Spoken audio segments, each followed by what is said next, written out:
샬롬 샬롬 샬롬 샬롬. 하나님 사랑합니다. 여러분 주 안에서 사랑합니다. 로마서 1장 말씀이죠. 우리 다시 한번 로마서를 읽어보도록 합니다.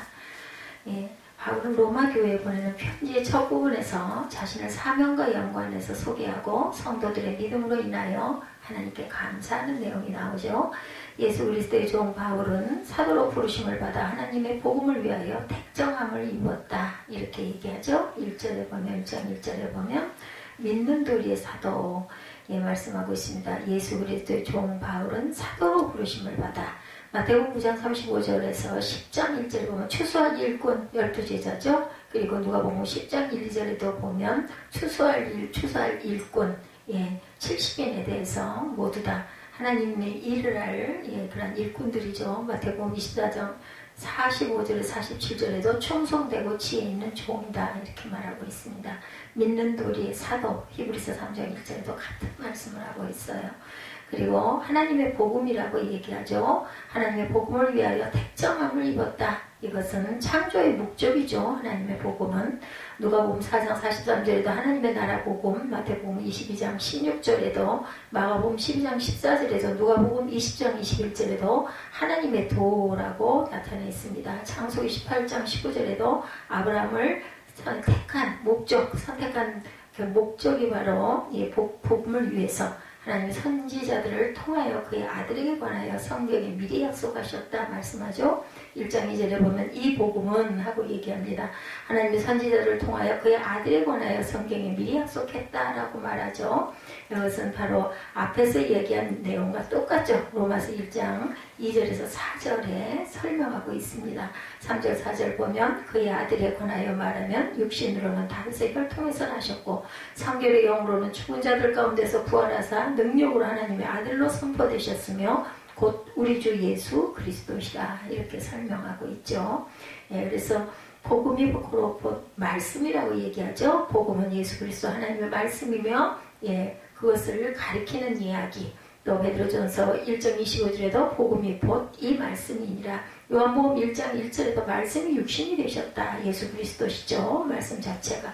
믿어 순종하게 하려고 5절에 보면 그러면 알면 우리가 은혜와 사도의 직분을 받아 그의 이름을 위하여 모든 이방인 중에서 믿어 순종하게 하려고 복음 전파의 궁극적 목적은 예수를 하나님의 아들 그리스도로 믿어 그 말씀에 순종하게 하기 위한 것이다 라는 거죠.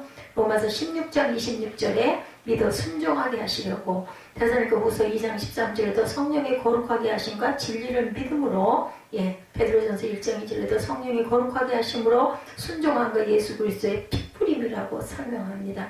요한복음 3장 5절에도 물과 성령으로 나지 아니하면 우리가 나지 아니하면 구원이 없죠. 물과 성령을 거듭나게 하려고 믿어서 순종하게 하려고 말씀을 주시고 복음이 있다라는 겁니다. 견고하게 하려 합니다. 11절에 보면 내가 너희 보기를 간절히 원하는 것은 어떤 신령한 은사를 너에게 나누어주어 너희를 견고하게 하려 한다. 7절부터 보면 로마에서 하나님의 사랑하심을 받고 성도로 부르심을 받은 모든 자에게 하나님 우리 아버지와 주 예수 그리스도로부터 은혜와 평강이 있기를 원하노라. 인사예요. 여기까지는. 그리고 이제 8절부터 먼저 내가 예수 그리스도로 말미암아 너희 모든 사람에 관하여 내 하나님께 감사함은 너희 믿음이 온 세상에 전파됨이로다. 내가 그의 아들의 복음 안에서 내 심령으로 섬기는 하나님이 나의 증인이 되시거니와 항상 내 기도에 쉬지 않고 너희를 말하며 항상 기도한다는 거죠. 어떻게 하든지 이제 하나님의 뜻 안에서 너희에게로 나아갈 좋은 길 얻기를 구한다. 내가 너희 보기를 간절히 원하는 것은 어떤 신령한 은사를 너희에게 나누어주어 너희를 견고하게 하려 함이니 이런 곧 내가 너희 가운데 너희와 나의 믿음으로 말미암아 피차 안위함을 얻으려 한다라고 얘기하죠. 그래서 16절에 보면 복음은 모든 믿는 자에게 구원을 주시는 하나님의 능력이라 우리가 너무나 잘 아는 말씀이에요. 헬라인이나 야만이나 지혜 있는 자나 어리석은 자나 다 내게 빚진 자라. 그러므로 난 할 수 있는 대로 로마에 있는 너희에게 복음 전하기를 원한다. 16절에 내가 복음을 부끄러워하지 아니하노니 이 복음은 모든 믿는 자에게 구원을 주시는 하나님의 능력이 됨이라. 언제는 유대인에게요, 그리고 헬라인에게다 이렇게 얘기하죠. 그래서 17절에 보면 복음에는 하나님의 의가 나타난다 그러죠. 믿음으로 믿음에 이르게 하나니 기록된 바 오직 의는 믿음으로 말미암아 살리라 이렇게 결론을 짓고 있습니다. 여기서 믿음은 예수께서 살아계신 하나님의 아들 그리스도이심을 믿고 고백하는 믿음이다. 예수께서 생명의 말씀이심을 믿고 순종하는 믿음 곧 영원 구원에 이르는 믿음이다 라는 것이 바로 17절의 말씀이죠. 그래서 의인은 믿음으로 말미암아 산다 그러죠. 여기서 믿음은 복음입니다. 곧 예수님의 생명의 말씀이신 것을 믿고 그 말씀에 순종하는 믿음을 의미하죠. 히브리서 10장 38절에 39절에 나의 의인은 믿음으로 말미암아 살리라. 영혼을 구원하며 이르는 믿음을 가진 자라. 베드로전서 1장 9절에도 믿음의 결국 곧 영혼의 구원이라고 말합니다.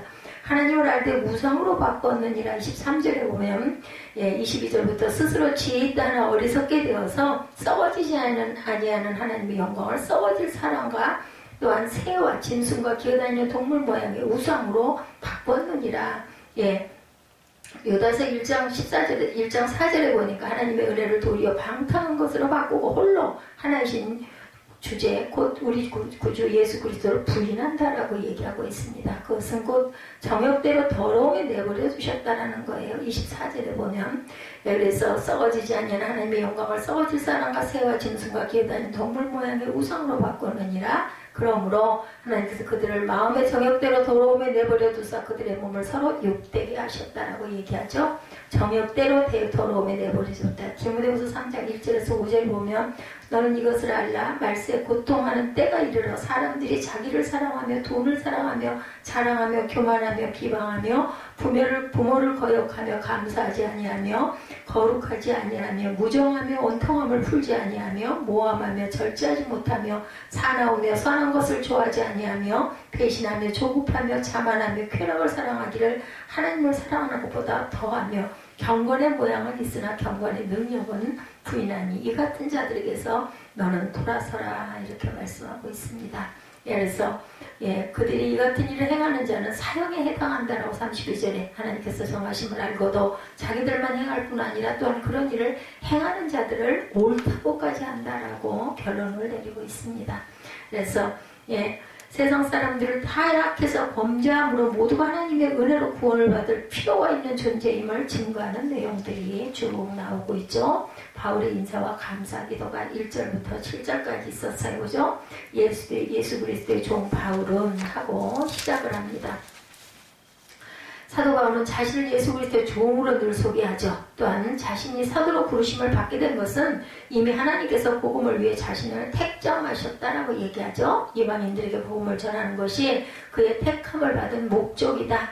또한 사도 바울은 예수 그리스도로 말미암아 은혜와 사도의 직분을 받았음을 고백합니다. 자신의 구원과 사명을 따로 떨어진 것으로 생각하지 않고 사명을 위해 구원을 받았다고 생각함을 증거합니다. 주인에게 순종해야 할 종이죠. 마태복음 8장 9절에 보면 나도 남의 수하에 있는 사람이여 내 아래에도 군사가 있으니 이더러 가라 하면 가고 저더러 오라 하면 오고 내 정도로 이것을 하라 하면 하나이다 라고 얘기하는 부분이 나오죠. 성실함으로 일해야 된다. 에베소서 6장 5, 6절이죠. 종들아 두려워하고 떨며 성실한 마음으로 육체의 상전에게 순종하기를 그리스도께 하듯하라. 눈 가림만 하여 사람을 기쁘게 하는 자처럼 하지 말고 그리스도의 종들처럼 마음으로 하나님의 뜻을 행해라 말씀합니다. 부름받은 자들에게 문안을 하는 부분이 6절에 나타나 있어요. 그죠? 너희도 그들 중에서 예수 그리스도의 것으로 부름을 받은 자리라 얘기하죠. 바울은 로마 교인들에게 예수 그리스도의 것으로 부름을 입은 자들이다 이렇게 증거합니다. 예수 그리스도의 것이라고 하는 말은 예수님을 믿고 주님으로 모시는 성도, 이제 예수 그리스도의 소유다 이런 의미를 지니고 있습니다. 로마에 있는 모든 성도들에게 하나님의 은혜와 평강이 임하기를 또한 기원하죠. 예수를 믿어 구원받은 모든 성도들의 특징 중 하나가 하나님의 은혜로 인한 평강을 누리는 저와 여러분들이라는 것입니다. 로마에서 하나님의 사랑하심을 받고 성도로 부르심을 받은 모든 자에게 하나님 우리 아버지와 주 예수 그리스도로부터 은혜와 평강이 있기를 원하노라. 저와 여러분에게도 하시는 말씀입니다. 예수를 믿어 구원받는 모든 성도들, 특히 하나님의 은혜로 인한 평강, 그 누림이 가장 귀한 것이죠. 하나님의 은혜를 받기 전에는 인간의 참된 능력의 평가는 있을 수가 없습니다. 그러므로 바울은 로마의 모든 교인들에게 이러한 하나님의 은혜와 평강이 임하기를 축복합니다. 하나님의 도구로 부름을 받았어요. 우리 모두는 사도행전 9장 15절에 주께서 이르시되 가라, 이 사람은 내 이름을 이방인과 임금들과 이스라엘 자손들에게 전하기 위하여 택한 나의 그릇이라. 바울에게 이렇게 얘기하죠. 하나님의 부르심을 입은 자들이라고. 히브리서 3장 1절에 그러므로 함께 하늘의 부르심을 받은 거룩한 형제들아, 우리가 믿는 도리의 사도이시며 대제사장이신 예수를 깊이 생각하라. 믿음의 안위를 받아서 그것을 위한 방문을 하고 있어요. 15절에 보면 나타나 있죠. 그러므로 나는 할 수 있는 대로 로마에 있는 너희들에게도 복음 전하기를 원한다. 내가 복음을 부끄러워하지 아니하노니 이 복음은 모든 믿는 자에게 구원을 주시는 하나님의 능력이기 때문이다. 먼저는 유대인, 그리고 헬라인. 예, 먼저는 유대인이고 나머지는 이방인들이다. 복음에는 하나님의 의가 나타나 믿음에 앞서 믿음에 이르게 하나니 기록된 오직 의인은 믿음으로 살리라 한것 같으니라. 이렇게 증거하고 있습니다. 바울은 자신이 헬라인에게나 야만인에게나 어리석은 자나 지혜 있는 자나, 또한 바울은 누구에게 빚진 자라도 누구에게나 고백하는데 이는 자신의 사도적 직분에 대한 사명의식과 깊은 연관을 갖고 있다. 하나님께서 자신을 죄악 중에서 부르셔서 구원하셨을 뿐만 아니라 사도로 임명하신 것이 모두 지방 사람들을 구원하시려는 하나님의 뜻에 의한 것이었음을 알고 있겠다. 복음 안에서의 교제죠. 빌립보서 1장 5절에 너희가 첫날부터 이제까지 복음을 위한 일에 참여하고 있기 때문이라 말씀합니다. 하늘의 떡인 신령한 은사죠. 요한복음 6장 51절에 나는 하늘에서 내려온 살아있는 떡이니 사람이 이 떡을 먹으면 영생하리라. 내가 줄 떡은 세상의 생명을 위한 내 살이니라. 이렇게 말씀합니다. 믿음을 통한 구원이 16절에 증거하죠. 복음과 하나님의 의라고 얘기하고 있습니다. 믿는 자에게 구원을 주신 하나님의 능력이라고 그러죠. 그리고 복음에는 하나님의 의가 나타나서 믿음에서 믿음에 이르게 하는 오직 기록된 바 의는 믿음으로 살리라 말씀하고 있습니다. 복음에 하나님의 의가 나타나는 것은 보다 구체적으로 그리스도의 십자가를 통해서 나타나는 것이다. 그리스도는 하나님의 거룩하심과 공의로우심을 위해 죄인들을 죄값을 자기의 몸을 주시고 물과 피를 다 쏟으셨어요. 타셨어요. 죄에다가. 이런 예수 그리스도의 십자가의 죽음은 하나님의 공의로우심을 계시하실 뿐만 아니라 죄인을 용서하시는 자비로우심을 보여준 것이다. 즉 하나님의 공의와 사랑을 함께 나타내 주시죠. 십자가의 죽음을 통해 보여주신 하나님의 의는 죄인인 우리를 의롭다 이렇게 선포하십니다. 그리스도의 의가 그분의 죽음을 믿는 자에게 전가됩니다. 믿음으로 말미암는 의 로마서 3장 22절에도 곧 예수 그리스도를 믿음으로 말미암아 모든 믿는 자에게 미치는 하나님의 의라고 증거하고 있습니다. 약속이 있는 의라고 또 얘기하죠. 우리는 그의 약속대로 의가 있는 곳인 새하늘과 새 땅을 바라본다라고 이야기합니다. 사도 바울은 복음에 있는 하나님의 의가 나타나서 믿음에서 믿음에 이르게 한다. 복음은 기독교인들에게 있어서 믿음의 내용입니다. 예수 그리스도의 죽으심과 부활하심이 나타나는 복음은 그리스도가 바로 구약 선지자들이 예언한 하나님의 아들 메시아임을 증거하고 있죠. 이러한 증거를 믿고 예수를 자신의 주로 고백하는 자들이 바로 복음을 믿는 자들이다. 복음을 믿는 자들에게는 구원이 있고 믿지 않는 자들에게는 심판이 있다. 그러므로 예수 그리스도가 이 땅에 오신 것과 그가 이루신 구속 사역은 사람들에게 참으로 복된 소식이다. 구원에 이르게 하는 복음입니다. 에베소서 1장 13절에 그 안에서 너희도 진리의 말씀 곧 너희의 구원의 복음을 듣고 그 안에서 또한 믿어 약속의 성령으로 인치심을 받았으니 이는 모든 기업의 보증이 돼서 그 얻으신 것을 성량하시고 그의 영광을 찬송하게 하려 하십니다. 평안의 복음이라고 얘기합니다. 에베소서 6장 15절이죠. 평안의 복음이 준비한 것으로 신을 신고 모든 것 위에 믿음의 방패를 가지고 이로써 능히 악한 자의 모든 불화살을 소멸하고 구원의 투구와 성령의 검 곧 하나님의 말씀을 가지라 말씀하죠. 평안의 복음은 바로 이 하나님의 말씀이라고 증거합니다. 믿음으로 살게 되는 의인 17절에 말씀하죠. 복음에는 하나님의 의가 나타나 믿음으로 믿음에 이르게 하나니 기록된 바 오직 의인은 믿음으로 말미암아 살리라 함과 같으니라. 의인은 믿음으로 말미암아 산다는 말씀은 믿음으로 죽음의 형벌에서 구원을 받아 영생을 얻게 됨을 의미하는 것으로 우리가 해석이 되어집니다. 성경은 모든 사람이 죄를 범하여 의인이 될 수 없음을 분명하게 말씀하죠. 오직 예수 그리스도의 복음을 믿는 자만이 의인으로 하나님이 주시는 영생의 구원을 받게 되어 있다. 율법을 행함으로 자기 의로 구원받으려는 유대인들의 시도를 배격하고 바울은 믿음으로 구원받는 교리를 이렇게 강하게 주장하죠. 의를 행케 하시는 믿음, 히브리서 11장 33절에 그들은 믿음으로 나라들을 이기기도 하며 의를 행하기도 하며 약속을 받기도 하며 사자들의 입을 막기도 한다 말씀합니다. 세상을 이기게 하는 믿음, 요한일서 5장 4절입니다. 무릇 하나님께로부터 난 자마다 세상을 이기느니라. 세상을 이기는 승리는 이것이니 바로 우리의 믿음이니라. 인간의 타락상에 대해서 죄로 오염된 인간 18절에 증가하고 있습니다. 하나님의 진노가 불의로 진리를 막는 사람들에게 경건하지 않음과 불의에 대하여 하늘로부터 나타난다. 이는 하나님을 알만한 것이 그들 속에 보임이라 하니 하나님께서 이를 그들에게 보이셨다. 하나님께서는 처음 인간 아담을 창조하실 때 하나님의 형상을 따라 거룩하고 지혜롭게 창조하셨어요. 아담은 모든 동물들의 이름을 지어줄 만큼 지혜로웠던 거죠. 창세기 2장 19절에 나타나죠. 그러나 아담이 하나님의 언약을 어기고 불순종함으로 죄가 들어와서 하나님의 형상에 손상을 입힙니다. 죄롭던 아담은 죄의 영향으로 미련해졌어요. 그리고 인간들은 자연인 상태에서도 하나님께 나아갈 수 없게 됩니다. 죄가 인간을 하나님께서 갈라놓아서 더 이상 하나님의 지혜에 동참할 수 없도록 반절을 시켰죠. 인간은 미련해져서 하나님을 섬길 능력을 상실해버립니다. 불의를 쫓는 자들의 결과죠. 로마서 2장 8절입니다. 오직 방을 지어 진리를 따르지 아니하고 불의를 따르는 자에게는 진노와 분노로 하시리라. 하나님의 영광에 이르지 못한다. 로마서 3장 23절 모든 사람이 죄를 범하였음에 하나님의 영광에 이르지 못하더니 그리스도 예수 안에 있는 속량으로 말미암아 하나님의 은혜로 값없이 의롭다 하심을 얻은 자가 되었다. 타락의 결과에 대해서 22절에 증거했죠. 스스로 지혜 있다 하나 어리석게 되었다. 썩지 아니하는 하나님의 영광을 썩어질 사람과 새와 짐승과 기어다니는 동물 모양의 우상으로 바꿨다라고 말씀합니다. 타락한 인간은 우상 숭배와 음행과 살인과 시기와 분쟁 등 하나님의 싫어하는 일들만 골라서 하는 거죠. 사단의 종이 되었기 때문에 더럽고 추한 죄악을 저지르고 말았다는 것을 의미합니다. 하나님께서는 인간의 부정함을 인하여 그들이 죄악을 행하도록 내버려 두셨어요. 그들의 죄에 대한 심판을 예비하십니다. 우둔하고 지각이 없어요. 예레미야 5장 21절에 어리석고 지각이 없으며 눈이 있어도 보지 못하며 귀가 있어도 듣지 못하는 백성이여 이를 들을지어다. 패역하는 마음이 됩니다. 예레미야 5장 23절에서 그러나 너희 백성은 배반하며 반역하며 마음이 있어 이미 배반하고 갔다. 또한 24절에 또 너희 마음으로 우리에게 이른 비와 늦은 비를 때를 따라 주시며 우리를 위하여 추수의 기한을 정하신 우리 하나님 야훼를 경외하자고 말하지도 아니하며 너희 허물이 이러한 일들을 물리쳤고 너희 죄가 너희들로부터 좋은 것을 박았다라고 말씀하죠. 예레미야 5장 23절에서 25절의 내용입니다. 사형에 해당하는 죄악을 지었다 32절에 증거하고 있죠.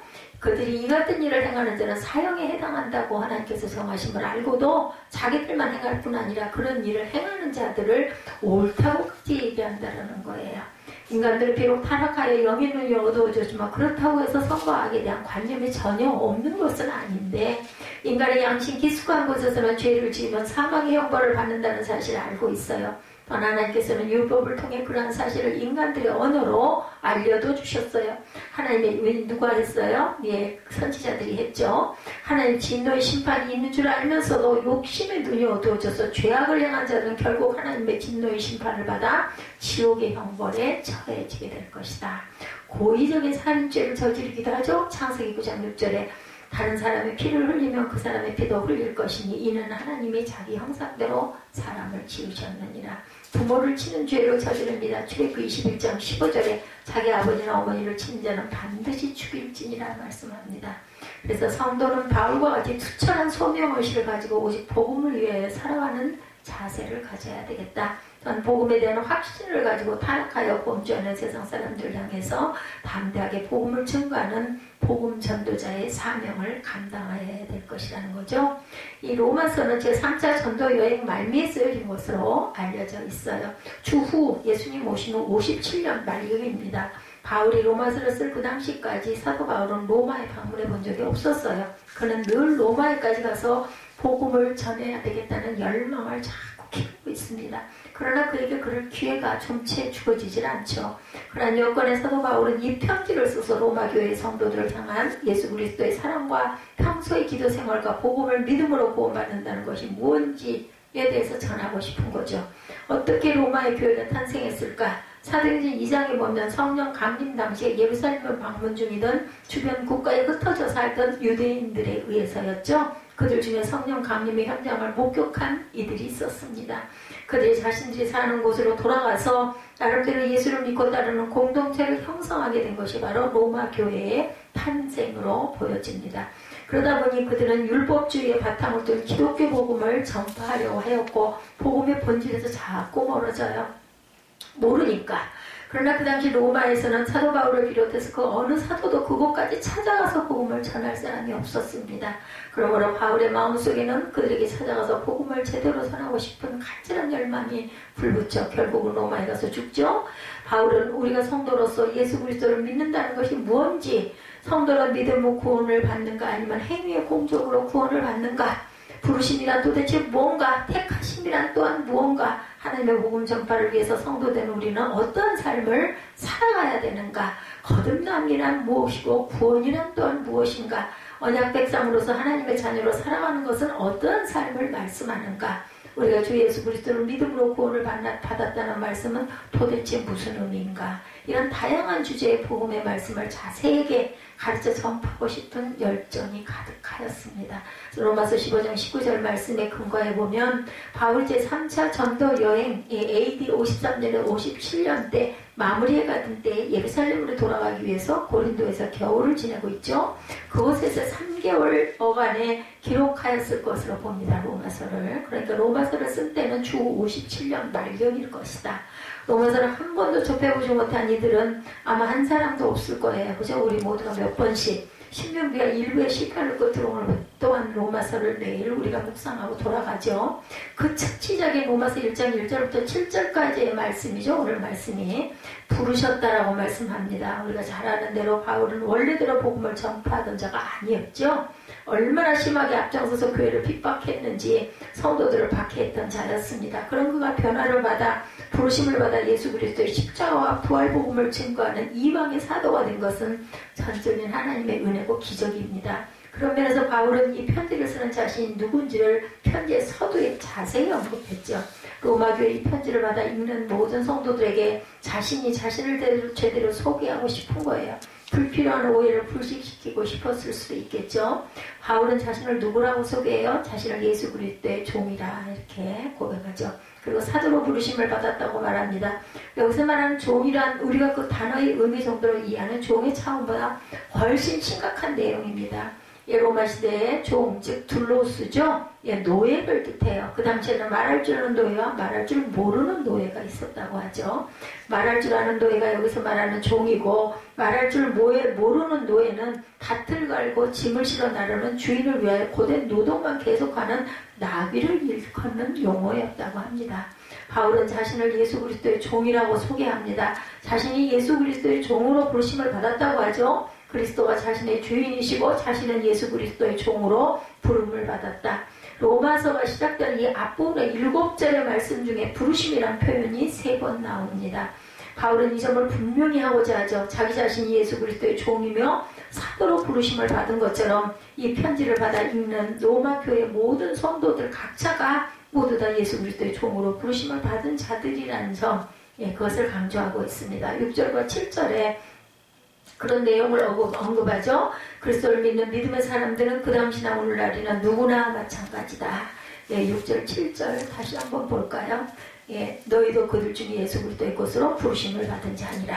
로마에서 하나님의 사랑하심을 받고 성도로 부르심을 받은 모든 자에게 하나님 우리 아버지와 주 예수 그리스도로부터 은혜와 평강이 있기를 원하노라.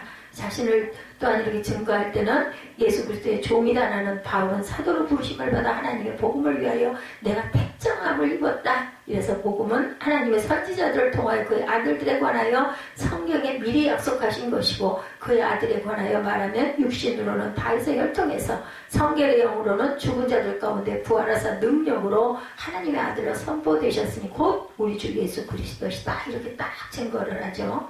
중심입니다. 핵심이죠. 그리스도의 것으로 부르심을 받은 자, 하나님의 사랑하심을 받고 성도로 부름받은 저와 여러분이라는 겁니다. 예, 이렇게 비대면의 시대 우리가 지금 살아가고 있어요. 그죠? 극심한 전염병의 위협 앞에서 예, 살아가는 우리는 우리에게 질문하고 그 분명한 답을 할 줄 알아야 합니다. 질문과 답을. 과연 나는 예수 그리스도 안에서 예수 그리스도의 종으로 부르심을 받은 부르심이 분명한가 하는 질문이 분명한 대답이 돼야 한다는 거죠. 부르심이 불분명하면 언제나 하나님과 세상, 예수 그리스도와 세상의 중간지대, 회색지대에서 갈팡질팡하게 된다는 거죠. 예, 나는 과연 어떤가? 믿음으로 살아가는 나는 나를 향하신 주님의 부르심에 대하여 어떻게 응답하며 살아가고 있는가를 생각할 줄 알아야 되겠다.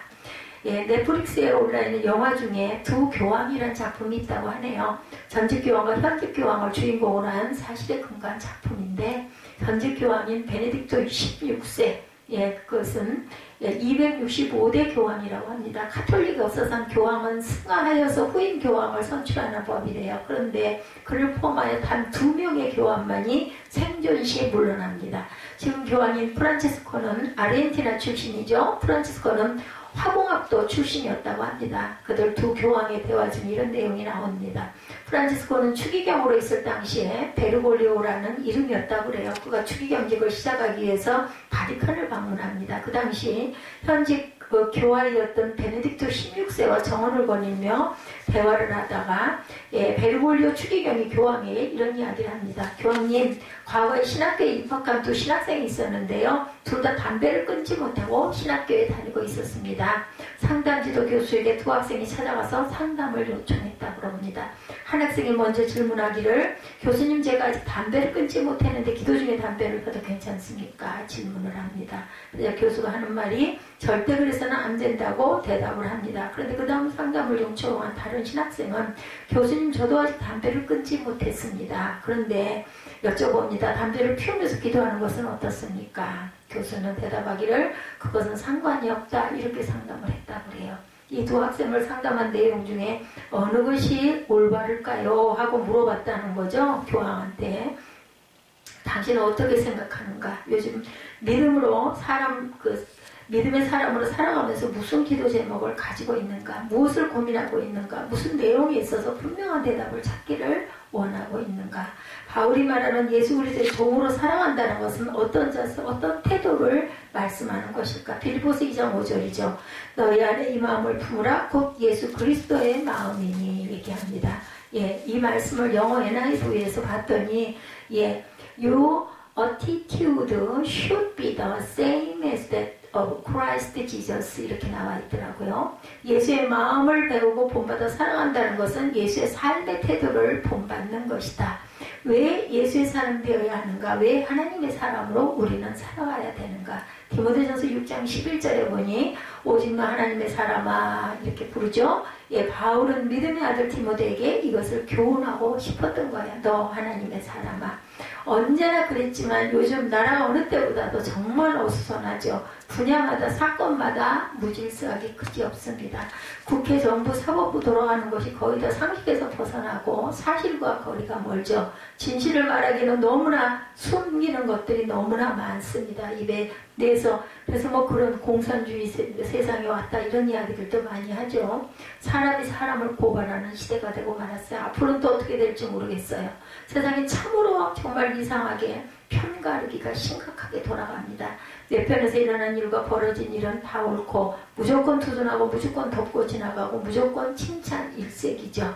그러나 내 편이 아니면 무조건 발로 밟으려고 하고 묵살하고 으깨고 역사 속의 진실과 거짓을 숨겨서 덮어버리려고 하고 장세균 국무총리는 어느 교회 안수집사라고 합니다. 안수집사 정도면 하나님의 사람다운 최소한의 신앙관이 일상에 드러나야 하는데 미국의 아브라함 링컨이나 영국의 윌리엄 윌퍼포스나 윈스턴 처칠 정도는 아니어도 네덜란드의 아브라함 카이퍼는 하나님을 경외하고 하나님 중심, 예수 그리스도 중심의 삶을 생활 속에서 실천하고 실현하며 살아가고자 했던 역사적인 인물이었는데, 그는 네덜란드가 배출한 칼빈 신학자였고 목사였고 교육가였고 복지사업가였고 교수였고, 또한 성경 말씀에 기초한 인물을 배출하는 건학 이념을 가지고 1880년에 시작한 뿌라야 대학교의 설립자이기도 하다 그러죠. 그는 감동적인 설교가였고 저명한 강연가였고 무려 223권의 책을 저술한 저술가이기도 했어요. 사상가고 철학가고 개혁가고 언론인이고 정치가였습니다.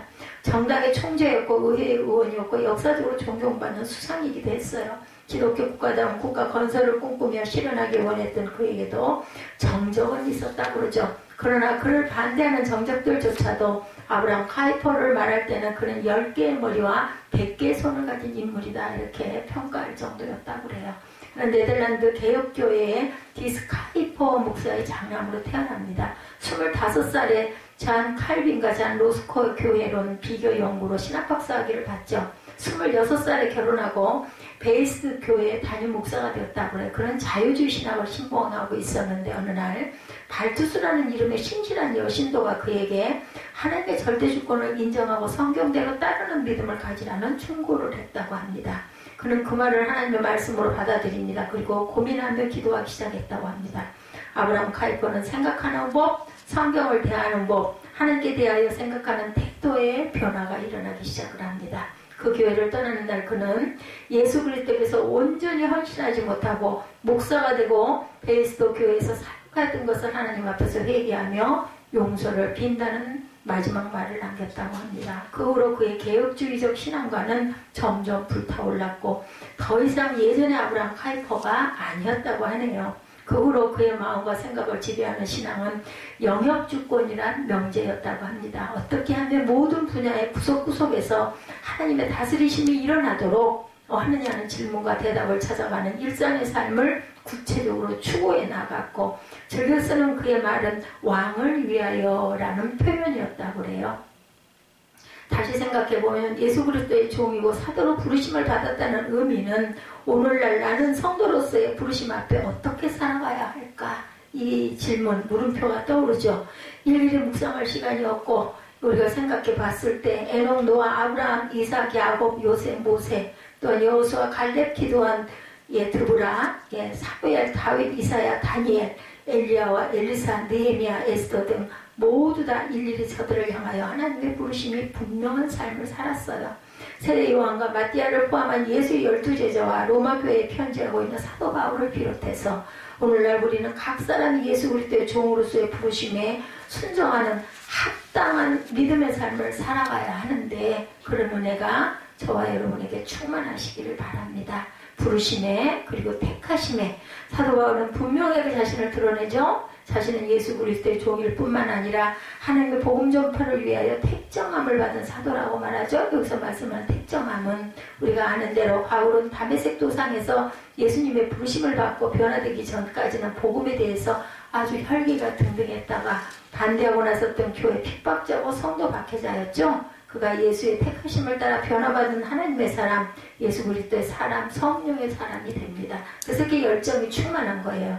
로마서 8장 30절에 보면 또 미리 정하신 그들을 또한 부르시고 부르신 그들을 또한 영원하게 하셨느니라 말씀합니다. 여기서 말씀하는 정하심이란 말씀이 택정하심이라는 말씀이죠. 우리 각 사람은 여자나 남자나 어린이나 노인이나 젊은이나 누구나 다 각 사람이 하나님의 택정함을 따라 하나님의 자녀가 된 것이에요. 하나님은 택정하여 부르셔서 하나님의 자녀 삼으십니다. 이것이 구원의 은총이고 거듭남의 은혜죠. 우리가 주일날 이렇게 예배당에 와서 매 주일마다 예배드리는 이 생활 아무나 원한다고 되지를 않죠. 하나님의 택하심과 부르심이 없이는 불가능합니다. 가장 흔한 것 같으면서도 사실은 가장 어떻게 보면 귀하고 특별한 일이기도 합니다. 로마서 8장 30절에 보면 또 미리신 정하신 그들을 또한 부르시고 부르신 그들을 또한 어떻게 했어요? 영화롭게 하셨느니라. 여기서 말씀하신 정하신이라는 말씀이 바로 택정하심을 뜻합니다. 우리 각 사람은 여자나 남자나 어른이나 노인이나 젊은이나 누구나 다 각 사람이 하나님의 택정함을 따라 하나님의 자녀가 되었다는 거죠.